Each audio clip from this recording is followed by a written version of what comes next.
Hello friends, સ્વાગત છે મારી ચેનલમાં। તો આજે આપણે બનાવીશું સમર સ્પેશિયલ કેરીનો રસ અને મસાલા પૂરી।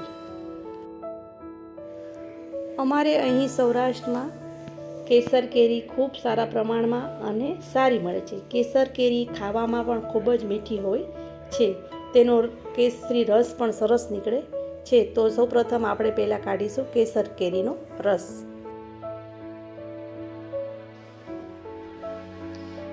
કેરીનો રસ આપણે કેરીને પાણીમાં 1 થી 2 કલાક પાણીમાં પલાળી રાખવી અને ત્યાર પછી તેને સારા પાણીએ ધોઈ અને આપણે ફ્રીજમાં રાખી દઈશું। અને પછી આપણે તેને છાલ ઉતારી અને તેના પીસ કરી અને ગ્રાઇન્ડરમાં પીસી લેવી।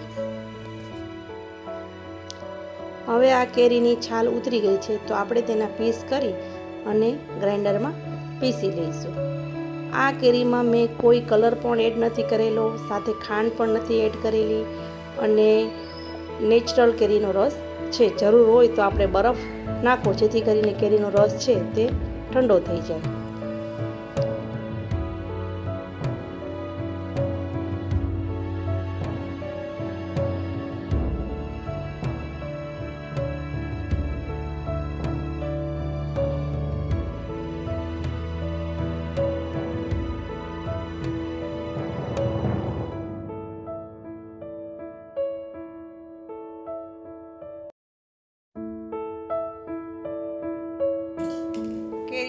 પૂરી બનાવવા માટે આપણે આ રોટલીનો ઝીણો લોટ છે તે 2 કપ લઈ લીધો છે।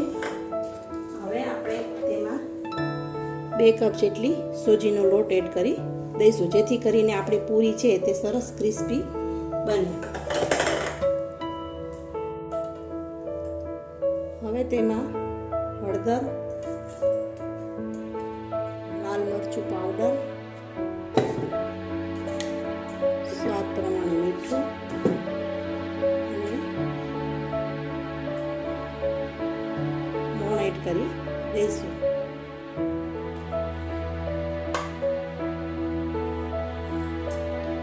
સાથે જીરું અને થોડા કોરિયાન્ડર,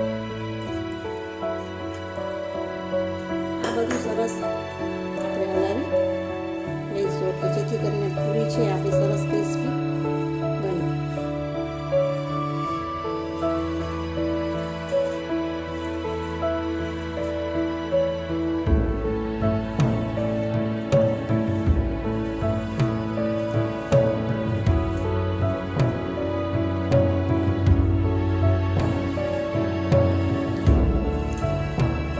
આ છે મસાલો, તે આપણે આ લોટમાં એક સરખું સરસ ભરી દઈશું અને હવે આપણે પાણી થોડું થોડું નાખતા જઈશું અને પૂરીનું કઠણ લોટ દઈશું। પૂરીનો લોટ છે તે ભાખરી કરતાં થોડોક ઢીલો અને રોટલીના લોટ કરતાં સહેજ કઠણ એવો લોટ રાખશું તો આપણી પૂરી બધી ક્રિસ્પી અને સરસ બનશે અને પૂરી પણ આપણી બધી ફૂલશે।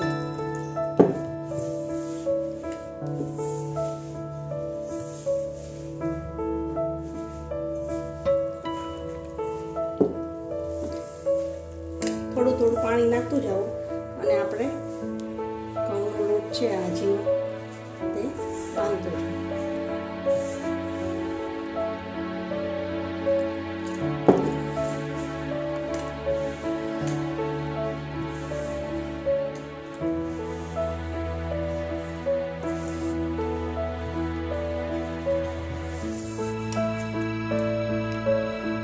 આમાં હવે આપણે થોડુંક તેલ નાખી 2 ચમચી જેટલું અને લોટને સરસ પૂરવી લેવો।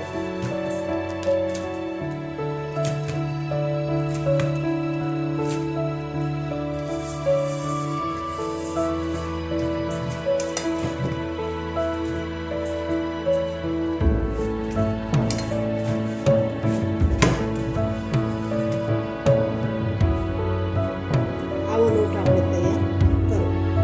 હવે આ લોટને આપણે 10 થી 15 મિનિટ માટે રેસ્ટ આપી દેવું।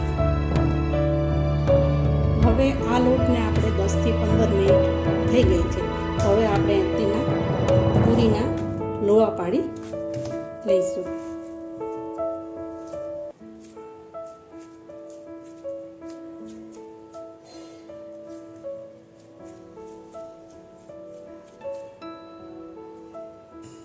ચેવડીની પૂરીની સાઈઝ આપણે કરવી હોય તે પ્રમાણે આપણે લોહા પાડી લેવા.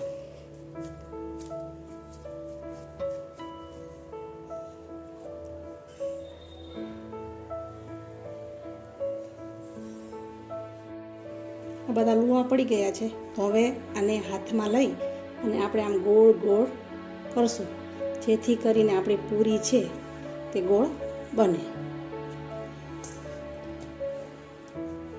આમ દબાવી અને આમ કરવું.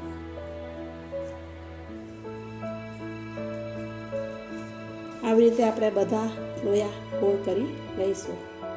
આ બધા એક સરખા આવા લોયા બની ગયા છે.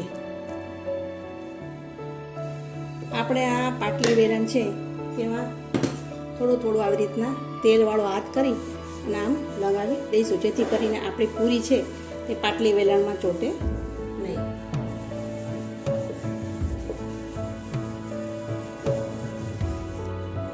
અહીંયાથી એક લોહી લઈ અને આપણે આવી રીતે વણીશું પૂરી.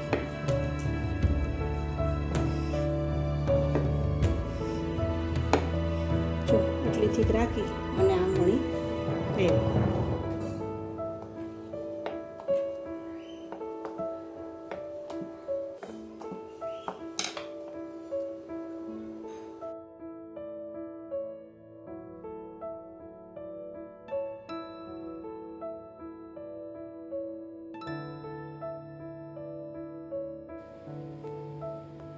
પૂરી આપણી સરસ વણાઈ ગઈ છે. તો હવે તેને આપણે ગરમ તેલ મૂકી અને તેમાં પૂરીને તળી લેવી. પૂરીને પહેલાં હાઈ ફ્લેમ ઉપર તળવી, પછી ગેસ ધીમો કરી દેવું.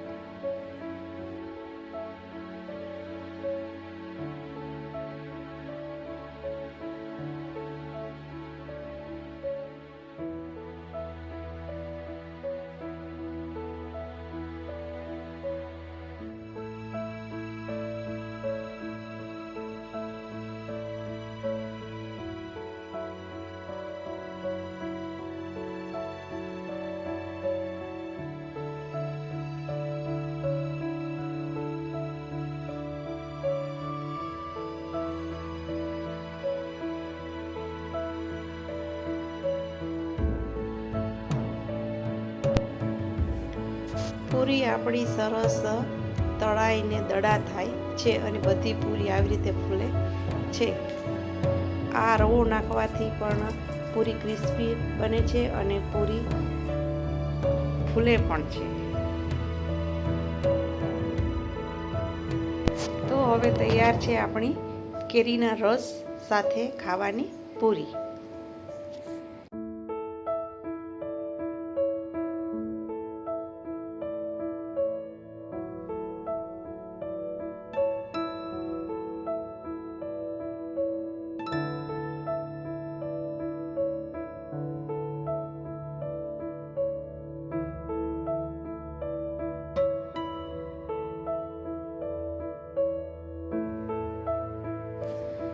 તો હવે આપણે સર્વ કરી દઈશું કેરીનો રસ ઠંડો ઠંડો અને સાથે ગરમા ગરમ પૂરી.